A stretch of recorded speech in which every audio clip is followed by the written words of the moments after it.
Subscribe করুন সরকারি কর্মচারী চ্যানেলটিকে এবং পাশের বেল আইকনটিকে প্রেস করুন চাকরির খবর এবং বিভিন্ন ইম্পর্টেন্ট নিউজ সম্পর্কে সবসময় সবার আগে আপডেট পাওয়ার জন্য। আগামী 1 এপ্রিল 2019 থেকেই বাইক, ইলেকট্রিসিটি এবং গ্যাস নিয়ে জারি হচ্ছে 3টি নতুন নিয়ম। কী সেই নিয়ম জানবো আজকের এই ভিডিওতে। সেই জন্য ইম্পর্টেন্ট ভিডিওটিকে শুরু থেকে শেষ অবধি অবশ্যই দেখবেন, মধ্যখান থেকে স্কিপ করবেন না। আর ভিডিওটি শুরুর পূর্বে প্রতিবারের মতন আপনাদের জন্য একটা সার্ভে, সেই সার্ভেতে অবশ্যই অংশগ্রহণ করবেন।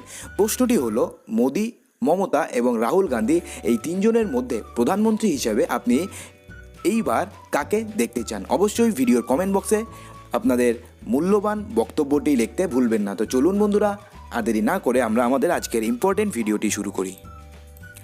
মোবাইল ফোনের মতন বিদ্যুতেও প্রিপেড রিচার্জ। 1 এপ্রিল থেকে বিদ্যুতের মিটারে বড়সড় পরিবর্তন। 1 এপ্রিল থেকে বিদ্যুৎ মিটারে আসতে চলেছে বড়সড় পরিবর্তন।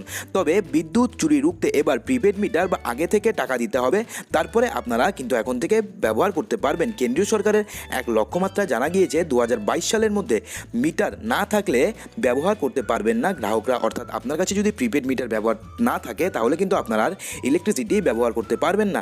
মোবাইল ফোনের মতন বিদ্যুৎ এখন আপনাকে রিচার্জ করতে হবে 24/7, অর্থাৎ 24 ঘন্টা 7 দিন, অর্থাৎ সবসময় বিদ্যুৎ পরিষেবা পাবেন গ্রাহকরা। প্রিপেড মিটার নিয়ে বিদ্যুৎ ব্যবহার করতে হবে, অন্যথায় কিন্তু আপনাকে জরিমানা দিতে হবে এবং এটা কিন্তু চালু হয়ে যাবে 1 এপ্রিল থেকে। একটি সমীক্ষায় জানা গিয়েছে বেশ কিছু রাজ্যে লাইন লস করে কমানোর জন্য সিদ্ধান্ত নেওয়া হয়েছে।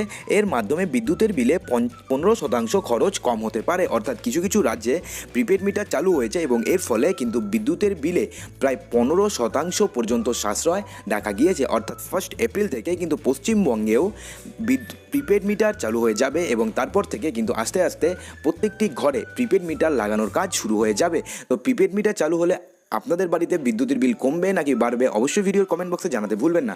বন্ধুরা, দ্বিতীয় আপডেটটি জানার আগে আপনাদের কাছে একটা রিকোয়েস্ট, বন্ধুরা আপনারা ভিডিওটি দেখেন কিন্তু ভিডিওটি দেখার পরে লাইক বা শেয়ার করেন না, কিন্তু ভিডিওটিকে আপনারা অবশ্যই লাইক করবেন এবং ভিডিওটিকে আপনাদের বন্ধুবান্ধবের সঙ্গে প্রচুর শেয়ার করে তাদেরকেও দেখার সুযোগ করে দেবেন এবং চ্যানেলটিকে সাবস্ক্রাইব করবেন। এরপরের ইম্পর্টেন্ট আপডেটটি বেরিয়ে আসছে, কিন্তু কিছুদিন 1 এপ্রিল থেকে চালু হয়ে যাবে ই বাইক। সিঙ্গেল চার্জেই চলবে 60 কিলোমিটার পর্যন্ত, মিলেগা ব্রেক কা অপশন। অর্থাৎ বন্ধুরা, এখন থেকে কিন্তু আপনারা 1 এপ্রিল থেকে যেইভাবে এখন থেকে পেট্রোল এবং ডিজেলের দাম বাড়ছে এবং আগামী দিনেও যেভাবে বাড়তে চলবে, সেখান থেকে সাশ্রয় করার জন্য এখন কিন্তু ই বাইক ছাড়া আর কোনো অপশন নেই। সেক্ষেত্রে এই ই বাইক দিয়ে আপনি যদি সিঙ্গেল চার্জ করেন তাহলে কিন্তু আপনি 60 কিলোমিটার পর্যন্ত আপনি মাইলেজ পেয়ে যাবেন। অর্থাৎ একবার চার্জ করে আপনি 60 কিলোমিটার পর্যন্ত চালাতে पारবেন। इलेक्ट्रॉनिक बाइक माइल में 1 के समान 250 वाट की मीटर होगी, यह जो 36 ভোল্ট 37.8 এলজি সেল কে সাথ আয়েগি।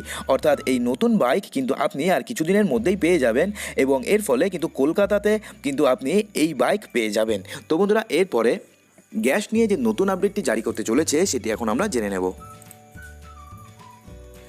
আমরা কিন্তু এখন প্রায়শই শুনে থাকি যে গ্যাস ব্লাস্ট হয়ে যাচ্ছে অথবা গ্যাসে লিক হচ্ছে।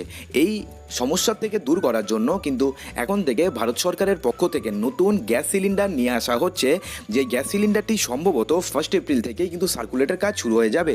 এই গ্যাস সিলিন্ডার ব্যবহার করলে কিন্তু আপনার একে যেমন গ্যাস ব্লাস্ট হওয়ার কোনো সম্ভাবনা থাকবে না, এর উপরেও কিন্তু গ্যাস লিক হওয়ারও কোনো সুযোগ আর থাকবে না। এই দেখে নিন বন্ধুরা, এটা হলো নতুন যে গ্যাস সিলিন্ডার আসতে চলেছে। সেই গ্যাস সিলিন্ডার যেটা উপরে থাকবে হ্যান্ডেল ফ্রি ইজি লিফট, তার নিচে থাকবে ইজি রেগুলেটর ফিটিং, এটা তার নিচে থাকবে লিকুইড গ্যাস ভিজিবিলিটি। অর্থাৎ আপনি দেখতে পারবেন যে আপনার গ্যাস কতটুকুন আছে। আমরা সাধারণত বাড়িতে যে গ্যাস সিলিন্ডার ইউজ করি সেখানে কিন্তু আমরা দেখতে পারি না যে গ্যাস কতটুকুন বাকি আছে। আমাদের ঝাঁকাতে হয়, ঝাঁকিয়ে বুঝতে হয় যে গ্যাস কতটুকুন বাকি আছে দেখতে পারি, কিন্তু এখানে কিন্তু আমরা দেখতে পারবো যে গ্যাস কতটুকুন বাকি আছে। তারপরেও কিন্তু ব্লাস্ট প্রুফ মেটেরিয়াল এখানে থাকবে। অর্থাৎ এই গ্যাস সিলিন্ডার আপনি ব্যবহার করলে সেটা কিন্তু ব্লাস্ট হওয়ার সম্ভাবনা 90% পর্যন্ত কমে যাবে। তারপরে উপরে থাকবে রাস্ট প্রুফ বডি, অর্থাৎ এই গ্যাস সিলিন্ডারে কোনো জংও কিন্তু পড়বে না। এবং সবচেয়ে বড় কথা হলো, যখন আপনি ফাঁকা সিলিন্ডার যদি থাকে, ভর্তি সিলিন্ডার তো ভারী হবেই, ফাঁকা সিলিন্ডার কিন্তু পুরনো যেই সিলিন্ডার আমরা এখন ইউজ করছি সেটার থেকে কিন্তু অনেকটাই হালকা হবে। তো বন্ধুরা, আপনারা কি এখনও পর্যন্ত কেউ এই গ্যাস সিলিন্ডারটিকে নিজের চোখে দেখেছেন? যদি দেখে থাকেন অবশ্যই ভিডিওর কমেন্ট বক্সে লিখবেন এবং সেটা কেমন দেখতে জানিয়ে আমাদের অন্য সব সাবস্ক্রাইবারদেরও কিন্তু জানাতে ভুলবেন না। তো বন্ধুরা, এই তিনটি নিয়মের মধ্যে কোনটি আপনাদের সবচেয়ে ভালো লাগলো অবশ্যই কিন্তু ভিডিওর কমেন্ট বক্সে জানাবেন। আর যদি ভিডিওটি ভালো লাগে লাইক করবেন, শেয়ার করবেন, চ্যানেলটি সাবস্ক্রাইব অবশ্যই করবেন। তো বন্ধুরা, দেখা হচ্ছে আগামী ভিডিওতে আরও কিছু ইম্পর্টেন্ট নিউজ নিয়ে। ততক্ষণের জন্য ভালো থাকবেন, সুস্থ থাকবেন।